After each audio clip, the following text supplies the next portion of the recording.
Olá, sou a Mariana Alvim, bem-vindos ao Vale a Pena, o meu podcast onde conhecemos as pessoas enquanto leitores, com o apoio da WUC, a maior livraria online portuguesa. Fiquem por aí, vale a pena. Hoje tenho comigo a Margarida Damião Ferreiras, encontrei-a, já nem sei como, no Instagram, e gostei dos seus textos, então cá está ela, licenciada em Direito, estudou também Ciência Política, Relações Internacionais, adora ler sobre filosofia e ciência política, pós-graduação em Jornalismo Político, é administradora de uma empresa de infraestruturas, enfim, mãe de 4 filhos, ainda tem um site onde partilha desabafos, contos, poemas, lançou um podcast onde declama estes últimos, o Site de Alma. Tudo isto podes encontrar em margaridadamiãoferreira.pt. Está tudo certo? Tá. Tudo certo. Como não nos conhecemos, dei um trabalho de casa à Margarida que foi: diz-me tu algumas manias que tenhas e que não se saiba. Que não se saiba. Então, manias. Tenho uma predição por amêndoas torradas com sal. Okay. Daquelas predições que, imagina, eu vivi em Maputo há 10 anos. Fazer-te, foste de férias, apaixonaste e ficaste, não é? Apaixonei-me primeiro pela terra, Moçambique, cheguei lá. Sim, pela terra. Isso. Mas também é uma história de amor. Com o meu marido lá. Ok. Mas sim, completamente. Fui de férias 3 semanas e fiquei 10 anos. Que giro. Mas, entretanto, a verdade é que tanto lá como em Barcelona, também vivi 6 meses em Barcelona, naqueles programas de Erasmus durante a faculdade. O mimo que a minha mãe me mandava eram amêndoas torradas assim no forno com sal, uns pacotinhos, e eu não paro, é uma coisa que adoro e como sempre, tipo ao serão, amêndoas torradas. É uma mania. É um vício. É um vício, exatamente, é mesmo um vício. Tirando isso, talvez diria a rotina, é um bocadinho uma mania minha também, sou muito rotineira, adoro a rotina.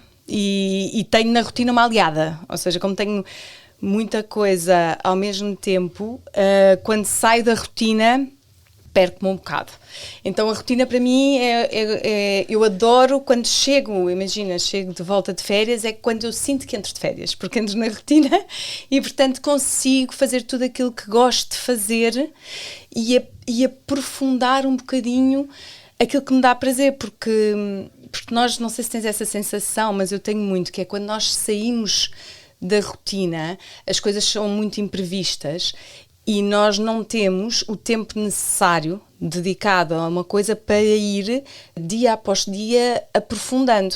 Imagina, tempo para pensar, não é? Que é muito difícil hoje em dia. Não tenho muito, mas eu em férias tenho muito menos do que no meu dia-a-dia, porque imagina, no meu dia-a-dia eu consigo, se eu pegar numa ideia e for todos os dias de volta a essa ideia, eu vou evoluindo nela, estás a ver? Vou aprofundando, até que há um dia que chega a uma conclusão. E, portanto, eu acho que só a rotina é que me dá esse equilíbrio para eu ir entrando cada vez mais fundo num pensamento. E, portanto, eu gosto muito disso. E quem diz pensamento, diz, por exemplo, sei lá, saúde física, mental, não é? Só com a rotina é que eu consigo agarrar os meus hábitos, são hábitos, e ir desenvolvendo-os. E, portanto, gosto muito da rotina. E de perguntar, é engraçado teres falado exatamente no regresso de férias, porque de perguntar isso, como é que é nas férias, ficas meio perdida? Não, ou consegues descontrair? Descontraio, tenho momentos em que descontraio, mas quer dizer, as férias dão muito trabalho com 4 filhos pequenos, não é? Porque um dia não darão, mas quando são pequenos dão muito, então quer dizer, não estás propriamente esticada na praia a ler um livro. Tens de te forçar a isso. Então, e com tanto projeto, e tanto filho, e tanta coisa, tanta atividade, e escrita também, onde é que cabe a leitura no teu dia-a-dia? Lá está, cabe na rotina, que é, olha, eu levo o livro para todo lado e quando ando com ele para todo lado eu consigo pegar no livro, imagina, quando estou à espera que os meus filhos saiam de uma atividade qualquer. Aliás, eu comecei a adorar chegar mais cedo para estar no carro e ler. Ou comecei, por exemplo, ganhei uma paixão por salas de espera, estás a ver, de consultas. Porque é onde eu tenho tempo. Não te queixas quando o médico demora uma hora a atender? Não me queixo. Para além de tudo mais, não tenho o sentimento de ter que estar no outro lado qualquer, porque às vezes acontece muito isso, que é na minha agenda eu pensar assim, se eu estou aqui tão descontraídamente a ler um livro é porque eu estou a falhar a alguma coisa. Onde é que eu estou a falhar? Qual é o compromisso? Tipo, é a empresa, é os filhos, onde é que eu estou a falhar? Porque eu não tenho tempo para estar aqui descontraída. E o facto de estar numa sala de espera é tipo, é como um avião. Não tens outro sítio, nem outra, não tens mais nada para fazer. Não podes? Não podes, estás ali para aquilo. E, portanto, cabe, enfim, sei lá, eu cheguei já a levar o livro para aulas de ginásio, estás a ver? Tipo, enquanto a aula não começa, eu estou a ler, a aula começa, eu ponho o livro debaixo do step. És uma antissocial, não falas com a coleguinha do lado? Almoço sozinha, muitas vezes, para poder ler, muitas vezes. Porque tu não consegues dormir à noite, não é? Porque não consigo ler à noite. Olha, estou a tentar mudar isso. Tenho-me forçado a ler, nem que seja uma ou duas páginas, mas normalmente chego à noite, gosto de dormir cedo, e quando chego à noite estou mesmo naquela fase em que tenho que desligo. E se eu ler à noite, eu tenho um problema que é muitas vezes tenho que repetir a mesma página depois de manhã para me lembrar do que é que li. Pois estás podre, gastaste energia. Mas estou a tentar alterar um bocadinho isso e ler um bocadinho também à noite. Mas pronto, essencialmente de manhã. A andar, quando faço exercício físico. A andar? Não dás uma torreira no poste? Nunca dei. Já pisei coisas desagradáveis. Isso sim. Mas nunca fui contra um poste. Mas leio muito a andar. Que perigo! Muito, acho um perigo. Sim, mas lia muito. Olha, que fazia muitos trajetos, percursos do meu dia-a-dia, sobretudo quando vivia no centro de Lisboa e trabalhava também no centro de Lisboa, muito perto, a minha casa do escritório na altura, eu fazia o trajeto todo a ler. E audiobooks, não? Não me cativaram ainda. Okay. Eu sou muito do papel, adoro o papel e o livro e mesmo, enfim, o Kobo e não sei o quê. Eu ainda não consegui render-me um dia, mas porque sim, acho que facilita muito, mas não sou capaz. Só estava a perguntar, não estou a impingir. Percebo perfeitamente. Autores favoritos foste tendo ao longo da tua vida vários, não é?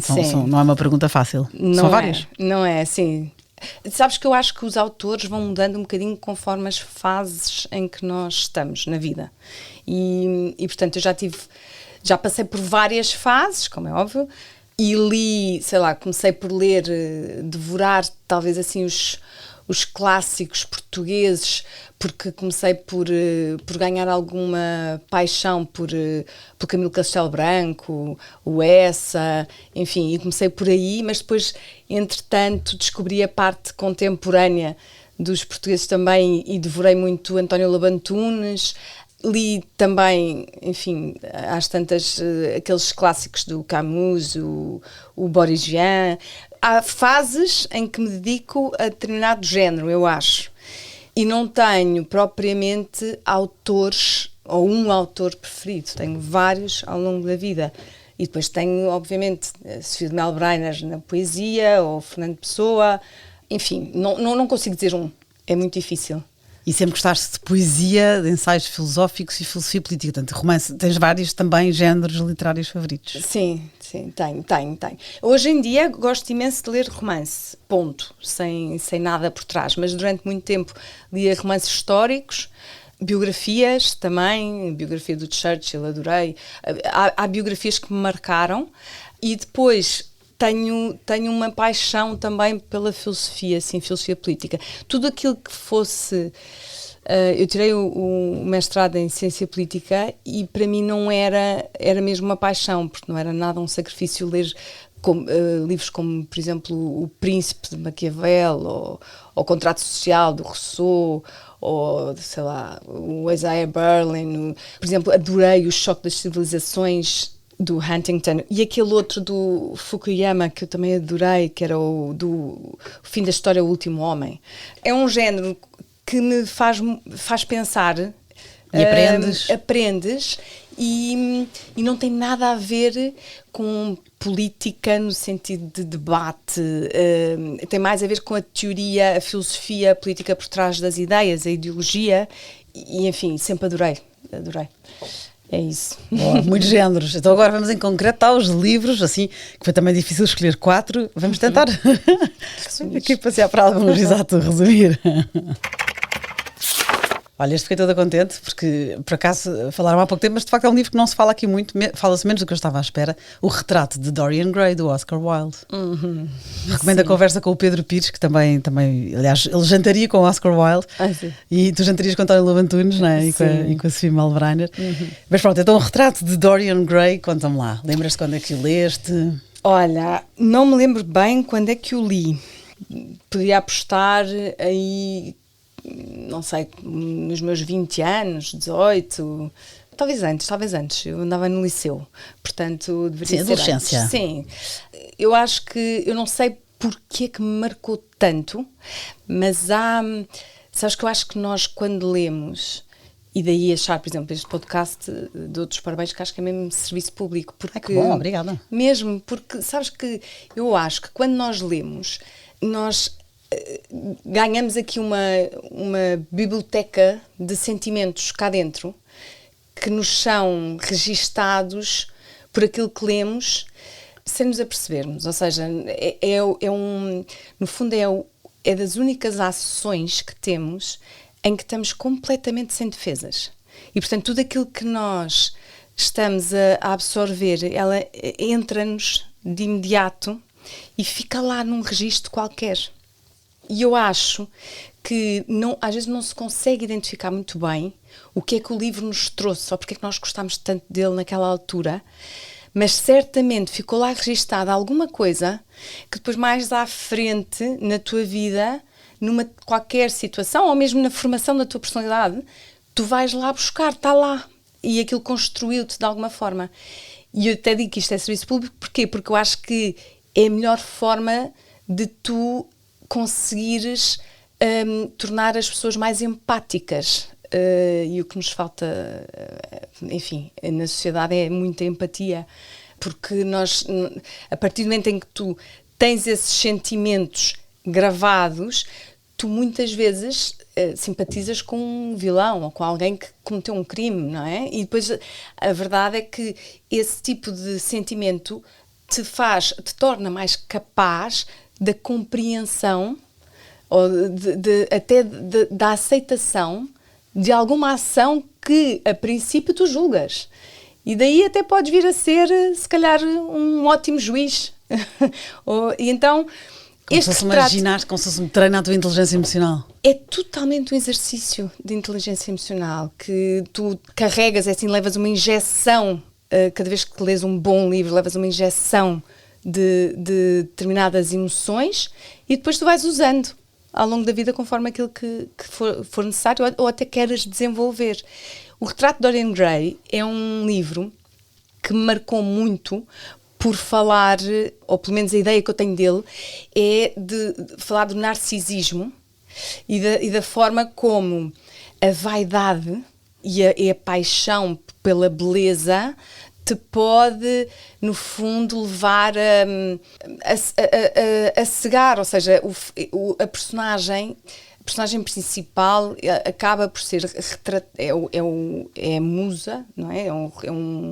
O Dorian vai ser pintado, não é? E portanto tem um retrato e ele próprio fica deslumbrado com a sua beleza. Sim, exatamente. Não é? E eu não me lembro de tudo, mas lembro-me perfeitamente de ele se deixar ir depois por uma vida completamente boémia, não sei. Hedonista, sim. Sim, amoral, não é? Tipo, e achar que consegue perseguir na vida isso porque está garantido que... já sei, ele faz um pacto em que ele próprio não envelheceria se se desse ao prazer da vida, a esse hedonismo, não é? E o retrato em si é que vai envelhecendo, e isto é que é fascinante, vai envelhecendo a figura do retrato conforme ele vai se deixando corromper nas suas ações. E, portanto, trata mal a noiva e tudo, que acaba por se suicidar. Exatamente, e depois mata não sei quem, já não me lembro. Pronto, agora podemos contar tudo, mas é um extremo. Faz tudo em um par de botas e ele ele é como se ele não sofresse a consequência na pele, porque ele acha que o que vale é a beleza e, portanto, como quem está a envelhecer e quem está a sofrer a consequência das suas ações é o retrato e não ele, o retrato vai ficando cada vez mais, enfim, hediondo, horrível, e ele não. Então ele vive naquela aparência. E eu acho que isso, de alguma forma, me construiu um bocadinho a ideia também deste o anti-narcisismo, não sei exatamente o que é que me deixou cá dentro, mas lembro-me de ficar bastante agarrada a uma história que é, no fundo, escrita no século XIX, quer dizer, cheia de... muito à frente do seu tempo, que fala um bocadinho também da homossexualidade, foi censurado também, e eu acho que... Porque o Oscar Wilde houve uma grande polémica, aliás foi a grande celebridade do julgamento, foi condenado por ser homossexual. Exatamente. Portanto, isso também está. E também dandy, também ele era um bocadinho um dandy e um... Precisamente. E depois com acaba... estética e com... É isso, é estética. E isso, então, se transportares para hoje, vale imenso, porque eu lembro-me do livro, no fim, condenar, e sem querer contar o fim, mas condenar esta paixão pela estética e pela imagem, que, enfim, que hoje está por todo lado e se calhar também me formou nesse sentido. Não é? De não me deixar ir também por aí, porque eu acho que os livros deixam-te isso. Dão-te ferramentas, abrem-te os olhos. Exatamente, é isso mesmo. É isso. O retrato de Dorian Gray do Oscar Wilde. Eu recomendo a ti, Margarida, quem nos ouve também a conversa com o Pedro Pires, porque fala também no Oscar Wilde, e obviamente, claro que tem as suas coisas boas, sem dúvidas, o autor e o retrato de Dorian Gray, então fica aqui a recomendação. Mais um livro, que é engraçado, o Pedro Pires também escolheu este autor, escolheu outro livro, escolheu Boris Vian, escolheu O Outono em Pequim. Tu escolheste, mas também ele falou em passant, da Espuma dos Dias, de Boris Vian. A Espuma dos Dias, sim, é um livro, esse é assim, é incontornável. Acho esse livro de uma beleza inacreditável, porque ele é muito... Eu não li mais nada do Boris Vian, mas este livro é um livro que para mim está... para a literatura como Salvador Dalí para a pintura. É um livro surrealista, em que tudo cabe, tudo é possível. E por isso dá-me aqui um bocadinho a sensação da liberdade na literatura. Quer dizer, a história em si é uma mulher... Eu não me lembro da história toda, mas lembro-me de imagens que me ficaram na cabeça, da narrativa, em que... há uma mulher que está, no fundo, a sofrer uma doença porque tem...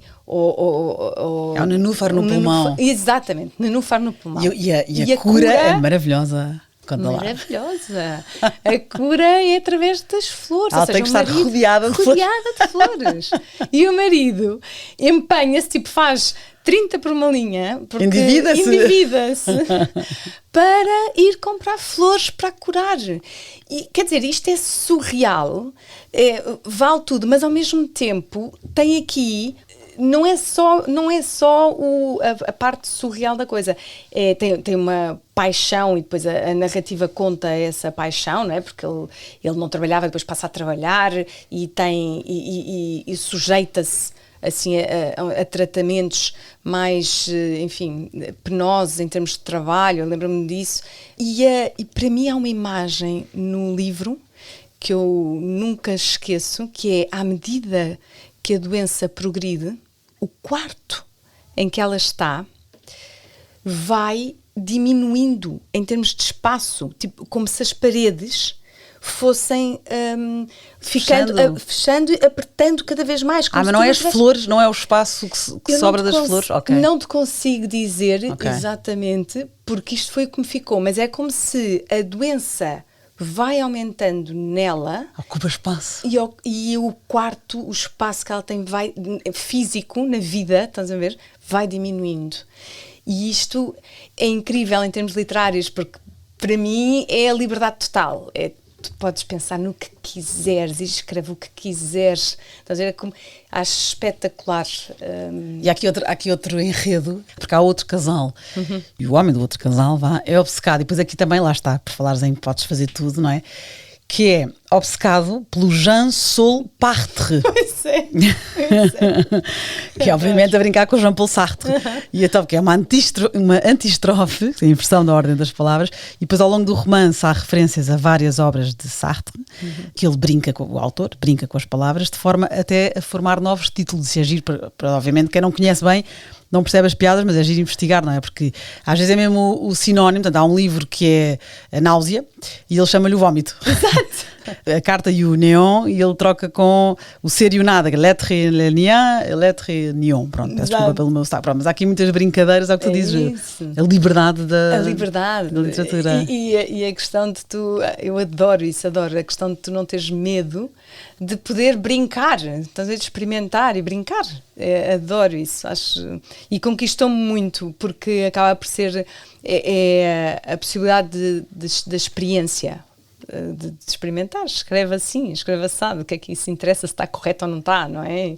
E é tal surrealismo do Dalí, quer dizer, não há problema em ser incoerente, e eu acho isso fantástico, a não preocupação pela coerência. Que maravilha. A Espuma dos Dias, do Boris Vian, recomendo-te então o Outono em Pequim, vais gostar da conversa também elogiou o surrealismo, o Pedro Pires. O Boris Vian foi um engenheiro, escritor, poeta, tradutor, cantautor francês, foi identificado, lá está, com o movimento surrealista, é o anarquismo enquanto filosofia política, e depois é também lembrado não só pelos seus romances, mas pelas suas canções, ele foi um êxito. E depois é isso, é o romance Outono em Pequim, não se passa nem no outono nem em Pequim. Tem estas coisas, exatamente esta liberdade que tu referes, que é o máximo. É o máximo. E pronto, além da sua veia literária, foi também um membro muito influente no jazz francês, teve até uma banda com os irmãos e escrevia sobre música, portanto é assim conhecido, é versátil, lá está. É um verdadeiro artista. Exato. A Espuma dos Dias, do Boris Vian. António Lobo Antunes, com quem jantarias? Os Cus de Judas. Já o Pedro Sobral, na segunda temporada deste podcast, me escolheu este livro, diz que descobriu aos 15 anos por causa da malandrice do título. Que engraçado. Com 15 anos é o que te chama a atenção, não é? Sim. Fala-me lá. Pronto, eu não descobri por aí, mas é um livro que, na verdade, descobri também, deve ter sido por volta dos 15 anos, 16, por aí. Foi-me recomendado por um amigo meu que me recomendava bastantes livros, ou seja, teve bastante influência, digamos assim, naquilo que eu li. E o António Lobo Antunes, eu acho que enfim, é um escritor que para mim tem um ar assim misterioso que me cativa bastante, mas que nesta fase dos Cus de Judas, não é, há de ser o segundo ou o terceiro livro dele, ou não sei, mas é no início em que ele começa a publicar, que eu sei que é de 79, porque é do meu ano, eu sei que... Do nosso ano, boa colheita. Ótima colheita, portanto isso eu sei, mas é um livro em que ele, muito diferente daquilo que é hoje, porque o Lobo Antunes evoluiu na forma como vai escrevendo, como é óbvio, para uma tal liberdade que depois às tantas quem pegar nos livros dele, aí sei lá, a partir da Explicação dos Pássaros, eu li bastantes dele, a Explicação dos Pássaros, ou começa a ver que há ali quase uma escrita esquizofrénica e difícil de seguir em termos de narrativa, mas nesta altura não, a narrativa dele é completamente escorreita e perfeitamente entendível, e tem aqui alguns ingredientes que eu nunca mais me esqueci, porque ele descreve muito bem a experiência de quem foi para a guerra colonial e em particular para Angola, se não me engano. Confere, pronto.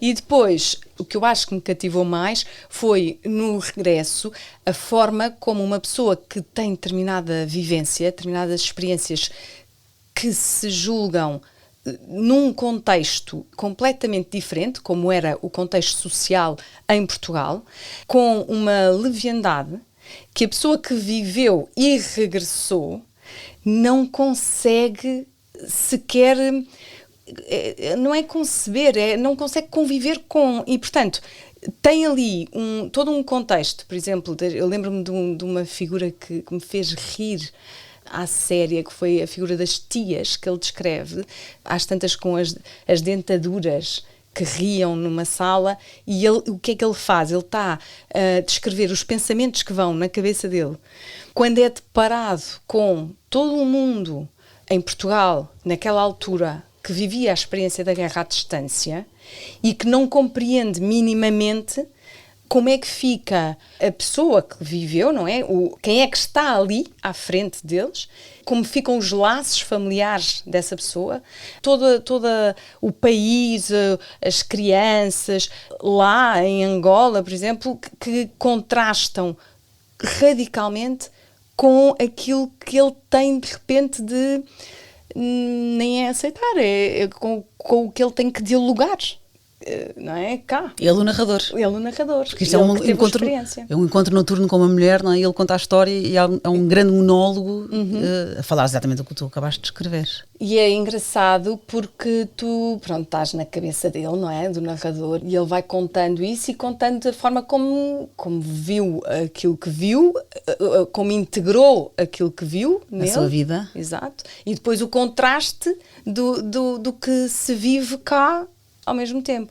E, portanto, enfim, acho que é um livro muito rico e depois tem coisas que eu acho que tem humor também na descrição. É muito rico em termos descritivos, muito. E tem a parte de te ensinar também, eu acho, a perceber como o mesmo acontecimento tem vivências tão diferentes, não é? Que tu não podes conseguir perceber o que o outro viveu numa guerra, sem lá estar, ponto. Há coisas, ou tu vives ou não vives. Não se consegue transmitir essa experiência. Os Cus de Judas, António Lobo Antunes, que acho que dispensa apresentações. E claro, tu estás numa de clássicos. Eu, ao princípio, até mais, sobretudo agora daqui para a frente, quase que me estás a dar o Plano Nacional de Leitura, que eu achei graça, porque é o Bessa de Queiroz agora, com a Relíquia. Também eras mais nova, provavelmente, quando leste. Sim. Não era assim tão nova. O Essa, eu li alguns muito nova, mas a Relíquia já foi mais tarde. E talvez por isso tenha achado mais piada ainda. Ok. E as mais maturidade também, mais preciso, maturidade, não é? Exatamente. E a Relíquia vive muito desta parte também do humor, não é? Do Essa, que eu achei, enfim, super explorado neste da Relíquia, porque a parte como ele vai relatando toda a hipocrisia deste... É um rapaz que... É o Teodorico? Teodorico, vai exatamente. à Terra Santa. Isso. Que quer trazer uma relíquia que prometera à tia Beata, que eu achei graça, mas por lápis traz a camisa de dormir de uma amante. Não foi bem por lápis. O engraçado é isso. Depois isto é um resumo. Vou dizer, esta parte é que me ficou. Porque a tia criou, basicamente, e ele queria que a tia financiasse uma viagem. Não sei se era a Paris ou onde era. E a tia disse, não, nem pensar, mas financiou-te a viagem à Terra Santa, porque ela era completamente beata. E ele diz, sim senhora, então eu vou à Terra Santa. E ela diz, mas tens que me trazer uma recordação. E ele, sim senhora, eu trago. Enfim, a viagem, ele descreve a viagem, ele faz tudo menos pensar na recordação que tem que trazer à tia. Mas chega a um ponto em que se lembra e traz, de facto, numa caixa ele corta, tipo... Não podes contar tudo, Margarida. Não posso, mas imagina, ele corta umas coisinhas de um arbusto e tal, e traz a recordação, a dizer que é uma coroa de espinhos. E o que acontece, e eu não quero contar tudo, mas acho incrível, é que ele engana-se. E quando entrega a recordação à tia... Dá-lhe a camisa de noite. Ok. E pronto, e é fantástico, é muito divertido, é um livro do Essa muito divertido, uma pessoa ri-se, é a parte do humor do Essa, com uma crítica à sociedade também pelo meio. Sim, e foi polémico, sabias, porque há outra personagem, não? O seu amigo erudito, o Dr. Topsius, que assiste à pregação e julgamento e morte de Jesus. Então esta obra, como exalta a figura humana de Cristo, como paradigma de amor e de bondade, foi considerada herética pelos setores mais conservadores por questionar a divindade de Cristo. Que engraçado, não fazia ideia. Não sabia. Sim. Mas fica aqui a recomendação. Porque é que eu achei graça aqui? Perguntei a tua idade. Porque começa logo, quando eu fui investigar, não é? Diz, livro recomendado para a formação de adultos como sugestão de leitura. E eu achei graça. Porque, na verdade, tudo o que me trouxeste antes foi exatamente isto. A formação de adultos, não é? A formação da pessoa que tu és hoje. Mas é mesmo, Exato. Exatamente. Está em linha. Está em linha. A Relíquia do Essa de Queiroz. E pronto, já aqui foi falado, e lembro-me logo, claro, do Martim Sousa Tavares, que até sabia de cor, ele esteve na primeira temporada deste podcast, O Amor de Perdição, Camilo Castelo Branco. Sim, O Amor de Perdição. Olha, O Amor de Perdição tem, para mim, tem mesmo uma importância tão grande quanto seja eu, quando era miúda e pensava em ter, não 4, mas 7 filhos, tinha os nomes todos escolhidos, estás a ver? Aquela miúda que escreve os nomes todos dos filhos. E o primeiro deles era Teresa, à conta do Amor de Perdição. E tens uma Teresa? Tenho. Tens? E tenho. A minha primeira filha chama-se Maria Teresa.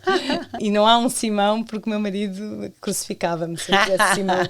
Mas é um livro que, enfim, para qualquer rapariga, eu acho que começa a ler e entre no mundo da literatura e à séria, arrebata, não é? Porque é a história de amor, como aquela história com todos os arcos narrativos que uma história deve ter, não é?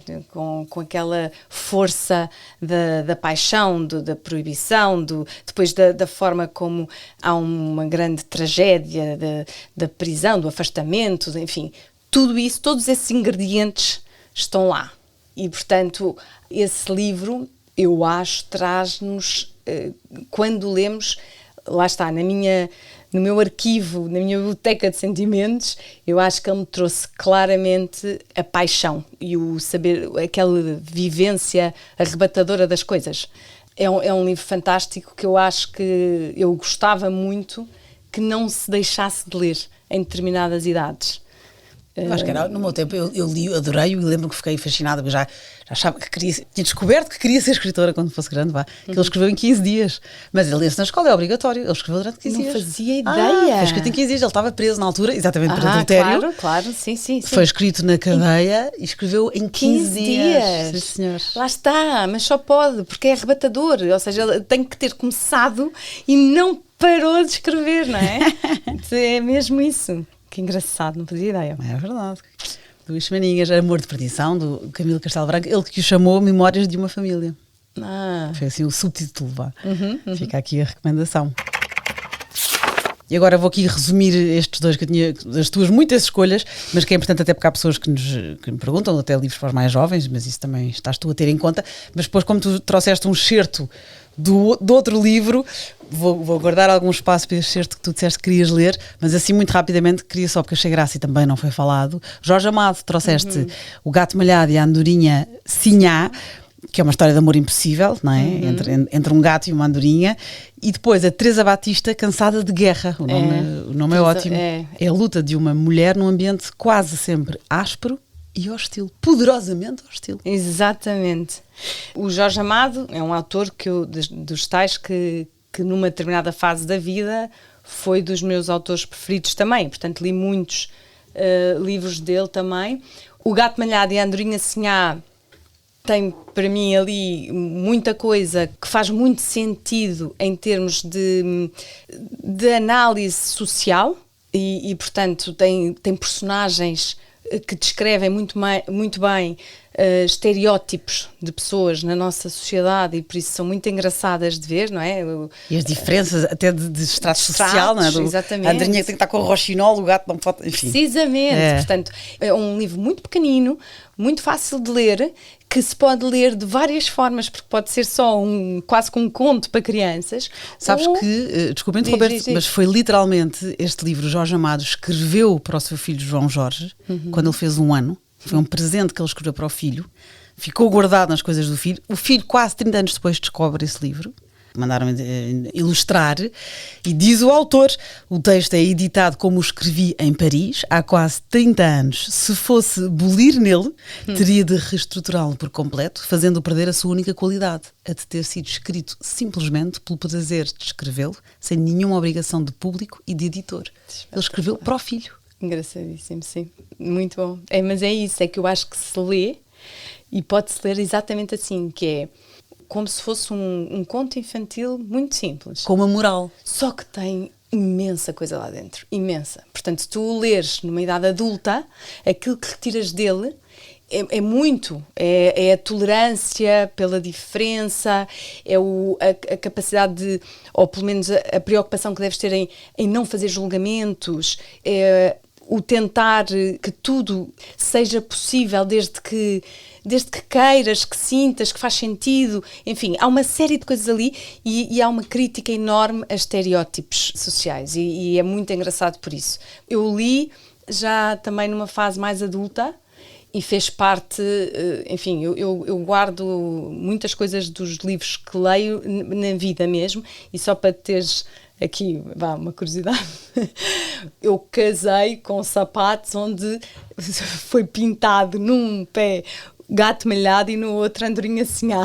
Que giro! Isso é o máximo! Sim, e tenho este culto com o meu marido deste livro, porque ele também adora Jorge Amado e encontrámos-nos muito aí também, e eu acho que tem muitos ingredientes, muitos mesmo, que se pode explorar como adulto para ter como ferramentas, lá está, na vida. É espetacular. A Teresa Batista, aí... Teresa Batista, diferente. Cansada de Guerra. Cansada de Guerra, não há título melhor do que esse. É ótimo. É um típico Jorge Amado, que é novela com um protagonista muito forte. Ou seja, a Teresa Batista é um personagem corajoso, com todas as adversidades na vida, que fica órfã, que a entrega a um capitão, que depois a maltrata, que a escraviza sexualmente, e depois ela é libertada, apaixona-se por um pescador, enfim, tem uma série de... Não é mais do que uma novela, é um calhamaço, é um livro enorme, mas é uma novela à Jorge Amado, em que uma pessoa apaixona-se pela história e muito mais do que isso, pela personagem, e depois segue com ela. Não vou estar a contar o fim nem nada, mas é um personagem fortíssimo, uma mulher corajosa, uma coisa mesmo engraçada de ser. Uma mulher forte. Forte, sim. Gostamos disso. Muito forte. Gato Malhado e Andorinha Sinhá e Teresa Batista, Cansada da Guerra, ambos de Jorge Amado. E então agora, muito rapidamente, querias ler um excerto deste livro, que já cá foi também escolhido, eu associo sempre à adolescência, A Insustentável Leveza do Ser, do Milan Kundera. Olha, não te zangaram-se comigo porque eu não li. E pensei, mas agora ainda vou a tempo. Ainda faz sentido. Eu vou dizer, eu li para aí há um ano. Foi. E foi por isso Eu associo à adolescência, que acho que é importante, ou foi importante para muita gente, na adolescência. Pois é, mas como eu não tinha lido... Ainda mexeu contigo. Não, muito mais agora, fez-me muito mais sentido. E acho que é um livro que eu pensei muito, do género, como é que eu nunca tinha lido isto? Tipo, é inacreditável como é que eu não li isto antes. Mas se calhar foi porque devia tê-lo lido agora mesmo, ou seja, porque agora é que ele faz sentido na minha vida, não sei. Olha, digo-te, vale a pena. Sem ter este objetivo aqui. Mas a verdade é que vale mesmo a pena leres este livro, porque, seja em que idade for, é um livro muito existencialista e pensa muito a complexidade do ser humano. Eu acho que o Milan Kundera faz uma coisa que é juntar a narrativa na verdade são 4 personagens principais, enfim, 2 casais, mas junta a narrativa destes romances os pensamentos que vai tendo sobre a profundidade e a complexidade do ser humano. E nesses pensamentos é que eu acho que tu vais evoluindo também na forma como vais ganhando o sentido do livro. Ou seja, quando chegas ao fim do livro, tu percebes o início, percebes o título, percebes tudo, porque de facto há aqui uma insustentável leveza do ser. E o excerto que tu escolheste? É o princípio, sabes? O princípio no sentido em que eu vou ler, eu acho que ele parte da necessidade, ou não, eu não sei, adorava saber, se ele escreveu este parágrafo no início efetivamente, e parte desta questão e anda na narrativa e vai respondendo, ou se chegou ao fim e construiu esta questão. Okay. Exatamente, porque a questão é uma conclusão, na verdade. Mas para mim não há nada melhor do que esta questão, porque eu vou passar a ler.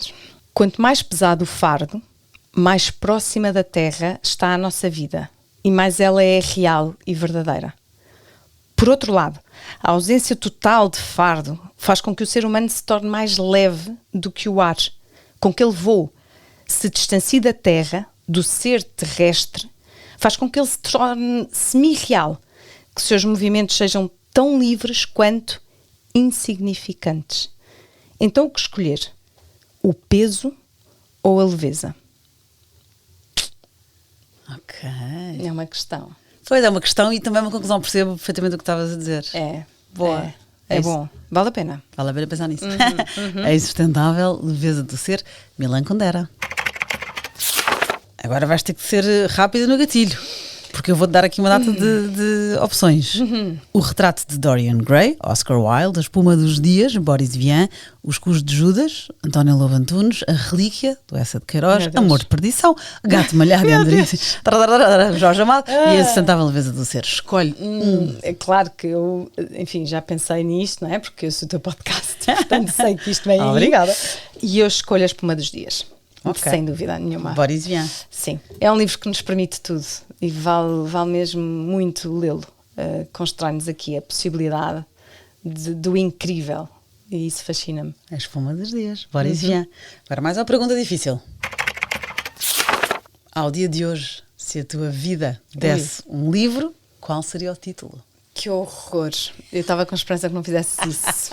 Porque eu sei que tens feito essa pergunta e é a única que eu não consigo pensar. Não consegui pensar numa resposta, porque teria várias, mas vamos lá. Talvez um título, Escolhe o Tempo, e um subtítulo, Que a mudança faça parte das escolhas. Estás a pulseira da Nossa Senhora do Bonfim. Estás a dar cada nó, cada desejo, não é? Exato. Que a mudança faça parte das escolhas. Não, é que tu É um achas desejo? que é um bocado, se Boa, calhar. está ótimo. É isso, para mudarmos todos os dias um bocadinho. Sim, senhora. Obrigada. E agora sabes que, pronto, já conheces o podcast, sabes que vou oferecer um livro. Eu aqui Sim. Pedi ajuda ao Uca, deu-me várias sugestões e eu escolhi aquela que achei que fazia mais sentido, porque tu, obviamente, ainda me recomendaste mais autores, já lá não vamos, mas pronto, és fã de Helena Ferrante e este livro achei que fazia sentido, que é A História de uma Família Decente, da Rosa Ventrella, também italiana, mas esta não é anónima, como a Helena Ferrante. É um romance de estreia em Portugal, portanto é a primeira vez que temos cá esta autora, já foi traduzido para 17 idiomas, vai ser adaptado ao cinema e depois é um retrato dramático da difícil realidade, isto no sul de Itália, anos 80. E depois há duas crianças, que é o Michel e a Maria, que se transformam, ficam amigos, esta amizade transforma-se em amor e conseguem juntos preservar o rancor do resto do mundo, eles que tiveram uma infância horrível lixo. E achei que era capaz de ser um livro do teu género, espero que gostes, História de uma Família Decente, da Rosa Ventrella. Obrigada. Olha, adoro. Posso oferecer também um? Ai, que bom! Ah, malandra! Na verdade, não um, mas dois. Ai, que bom! Porque eu tenho aqui os meus poemas e trouxe-te 2 livros de poesia meus. Que bom! Olha, eu ia agora acabar com recapitular para as pessoas ouvirem o site da Alma, onde tu declamas a tua poesia, o site margaridadamiãoferreira.pt. Queres acabar a ler um poema teu? Pode ser. Boa. Deixa ver. Não sei muito bem. Não estava à espera desta, mas já tinha aqui no meu plano final. Eu não sabia que tinha já em livro. Que giro. Tenho, assim como As Cerejas, que foi o primeiro que publiquei em 2008, e De Grãos Uma Mão Cheia, que foi publicado em 2011. Este é de edição de autor. O primeiro é da Papira Editora. Ah, boa! Sim. Mas... Isso não está no teu site? Tá. Então não encontrei. Tenho lá um separador. Porque eu vi poemas soltos, não vi os livros em si. Ok. Está lá um separador com livros, acho eu, então, e tem lá estes. E um Margarida. infantil, também publiquei. Então vá, margaridadamiãoferreira.pt. Então eu vou abrir aqui num e vou seguir este. Chama-se Santa Cegueira. E se um dia pensar em acender a fogueira? Vou rir da asneira. Mas se o tolo insistir e embrir a torneira, paga-se, faz vista grosseira. Tontos, tolos e bobos. Quem afinal se safou no alto do Vicente, se não foi o parvo entre tanta gente? Há que não dar corda à maldicência. Há que ignorar quem se tem em sapiência. Porque se há vampiros a troco de nada, também há quem se vá sem boa gargalhada. E se cair em poça de vergonha, levante-me, mãos à barriga, que é feio rir sem segurar o estômago, sem fitar quem assiste e retomar o fôlego. Conquisto o velho, jornaleiro, a modista, com piadas, com sátiras e sem uma vista, pois que o cego pode ser gente, se em terra sem rei, manda quem ri e sente. Obrigada, Margarida. Obrigada eu. E obrigada a quem nos ouve. Para a semana, mãe, já sabem, margaridadamiãoferreira.pt.